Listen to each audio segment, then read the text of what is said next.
এতগুলো লজেন্স কোথায় পেলি তুই? দিদির প্যান্টের পকেটে। এবার তো বলতে পারবো না যে ওর ব্যাগে লুকিয়ে রেখেছিল, ও প্যান্টের পকেটে রেখেছিল, তুমি তো ওটাকে কেচেই দিতা, ওরা নোংরাই হয়ে যেত। তার থেকে ভালো আমি পেয়েছি, খেয়ে নিয়েছি।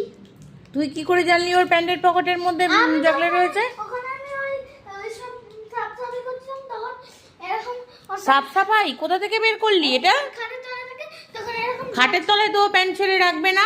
না, খাটের তলা থেকে না, আমি এখানে পড়েছিলাম এদিকে। আর তুই পকেটটা সার্চ করলি সঙ্গে সঙ্গে দিদির।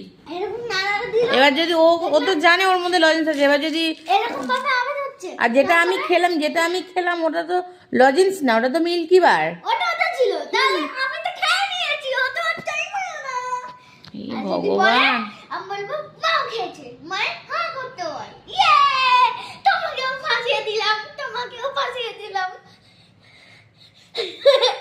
তুই কি আমাকে একবারও বলেছিলিস যে তোর ওই দিদির ওখান থেকে তুই নিয়েছেন বিরিয়ানি তোর কাছে ছিল? ফাঁসিয়ে দিলাম, দেখলে? ফাঁসিয়ে দিলাম।